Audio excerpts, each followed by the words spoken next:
So it's like like an overhaul, really. Like you like almost like where it came from is like the more technical side of it, but now actually becoming more strategic, becoming more having leadership and having management within that. I suppose has that been a change for people as well, knowing like feeling that they've now got to like run a team, they've got to lead meetings, they've got to present. Is that become more obviously becoming more like almost like more personable, really, in order to be able Yeah. to be able to talk to like different class of like people within each within a company. Yeah, it's the thing about it is and I've written about this, and there's been some really good CISOs that have talked about this as well. That not all CISOs are created equal. Mhm. We're all not the same. We all don't come from the same background. In fact, I freaking love it that we've got so much diversity in the leadership ranks and the executive ranks, and it's slowly increasing, but it's increasing, and it needs to, because we need to have that diversity of thought. Yeah, Because I mean, the threats and stuff that we deal with are constantly evolving and changing, and so you do need new input to be able to manage that. And yeah, what I'm seeing is that and we've had big discussions on it, is the fact that there's kind of like the technical CISO, and then there's the strategic CISO. And what I mean by that is you got those that are techno technically focused. They like the hands-on. They like building and creating things. They like dealing with silicon, not with carbon-based people. yeah, They'd rather deal with with the technology and yeah, not deal with the carbon-based life forms. They just don't get along well with with people. And it's not a good thing or a bad thing. They just like technology. They like being able to do things that are more hierarchical aligned, and it's kind of in the box, and it's A plus B equals C, kind of thing. When you get into strategy and the strategic side is very different. Now you've got to deal with people who aren't technically orientated, yeah, who don't understand, technology, and they don't care, but they've got to work with you, or you've got to figure out how to work with them to be able to get things done, absolutely. for the good of the business. Very different skill sets. You've got the technology skill sets, which you can go to school for, you can learn with experience. And then on the strategic side, it's soft skills. Very different. Yeah, And there are some people like myself who like operating on both sides, who enjoy the combat sometimes, and the partnership, and the work, and just the thrill of the politics, and just being able to go ahead and do things in a large scale, with big organizations and small. And then you've got people on the technical side that, hey, I just want to deal with my team. I just yeah. want to fix stuff and fight bad guys. I don't really want to go ahead. I don't want to deal with the board. Yeah, I'll stay at the startup, mid S&B level. But once the company gets up to be about 200 or 300 people, that's a little too big for me. I'll jump and go join another company.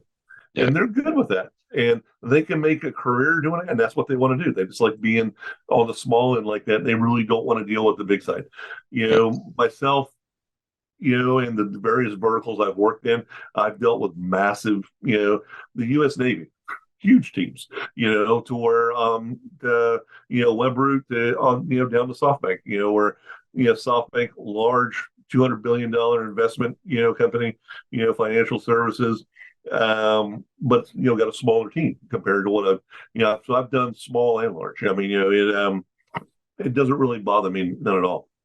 yeah. And I mean, and to me, I've gotten used to the soft skills piece of it. I've had very good mentors, who've worked with me, and helped me understand that the to be effective, especially as a strategic CISO, it's all about partnership. It's all about the other departments that you work with, and finding champions, and understanding that you need to understand their issues, and the technology that they use, and the data that they create, and the problems that they have, because really they're your customers. Yeah. And that's the way I focus on it from a strategic standpoint, is that the other departments, the other business units are my customers, and I'm providing a service, and so it is. I mean, it's become a big change, within the community, is that growth on both sides. And Hmm. then you're starting to see a lot of us who do both, who kind of are in the middle, we balance between different verticals, different size companies, and we like that. We like that chance of being able to flex and learn something new. Yeah, absolutely. Absolutely. Well, in terms of the like what you've been like when you've been talking about is like the I suppose that's where your role into the way like mentoring people has changed as well. Is like once it was helping the CISOs do all the technical side of it, now it's more looking at doing the board briefings, talking to people, getting plans scrutinized, making sure that they're watertight and so on. But with the like the changes that have happening, obviously there's the environmental factors, which is like the way that like the companies now can crack into things and they can break you open and so on. But do you think we're also making it a more difficult role by adding in like obviously these regulations come in?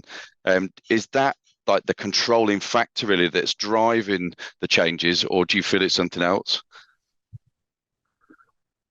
Well, I mean, I think it's a myriad of things. I think there's multiple things that are coming in. I Hmm. mean, the thing about it is I mean, as technology changes and it advances, threats change with it. Yeah. In fact, I used to say that in many ways, I kind of feel like we're in a digital Cold War in ways in that we go ahead and we come up with new ideas, we come up with new technologies, and then the various cyber criminal organizations come up with new ways to take those technologies and use them against us. They come up with new threats, they come up with new ways in which they're going to go ahead and make money with things that are basically illegal. And so it's kind of a back and forth, between us. And I Hmm. think a lot of that drives innovation. A lot of that drives, the changes that are needed on the regulatory side. A lot of that drives the changes within business because businesses are losing money, businesses are going bankrupt. I mean, I worked for a municipality for the city of San Diego. Seventh largest city in the United States, was basically a $5 billion business, with over 40 departments, and we were providing services to 3 million plus citizens, and we were getting hacked by the same criminal organizations, getting attacked by the same criminal Yeah. organizations as a regular business down the street that's in private industry. They may use different tools and different methods because our technology stacks were different. Um, but when you really at the end of the day, when you really look why they were attacking private industry or why they were attacking us, it was all about money. It was all about Yeah. we want data, and they're going to go ahead and get that data to either ransom it back to us, to go ahead and encrypt it, to go and do something with it to make money. It's really what it comes down to, and Absolutely. that drives all the changes that we're seeing. What I'm seeing of late, and what's accelerating so much is the the impact to global business per se has become massive, Mhm. and it's become unsustainable to the point to where governments feel like they need to step in, because not only are governments getting hacked, and private industry is getting hacked, and public, municipalities, cities, colleges, stuff like that are getting hacked, but it's to the point to where now government feels like they need to go ahead and step in. My concerns are is that when government steps in, they tend to do it kind of broad, Mhm. you Like know, a where blanket sweep. Yeah.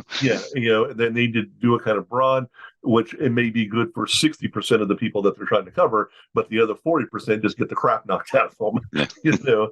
And so I think, and right now there's many of us that are trying to help because, there's going to be new regulations here in the United States coming out early next year dealing with, probably dealing with the CISO role and the reporting that companies need to do if they've had a breach or if they've had some type of security incident. And there's many of us that are providing input as Yeah. as the federal government is writing these regulations because we want to go ahead and make it from broad to make it more fine tuned and something that's equitable that we can work with, that we can partner with them with. And we're also hoping that it's a little bit more malleable and easier for us to use. Because what I'm looking for is a partnership with the CISOs for those of us that are in this role. It Yeah. shouldn't be as something regulatory to beat us with. It should be more of something, partnership wise that you're reaching over and we can go ahead and work together as a team to figure out how to share information and how to be able to work with each other. And but that's what I'm seeing, right now. What's driving a lot of the change is it's just gotten to the point now to where it's so bad enough to where governments just have decided they needed to step in, and not just one. There's multiple governments that are looking at doing it. And that's been with a lot of the new privacy regulations that we've seen, and those things have large fines on companies that are holding that data, and if they're found that at fault for that data being breached or for the loss of that data, some of these fines are quite significant. We've seen with GDPR and some, Brazil's come up with their new law. The United States has multiple laws. Each state almost has their own laws. China has theirs, Japan has theirs, Singapore has theirs. I mean, there's more of them coming out. And so it's just all of these things I think are being driven because of, just the rise of all these type of threats and the significant impact, the money, the chasing of money by these criminal organizations.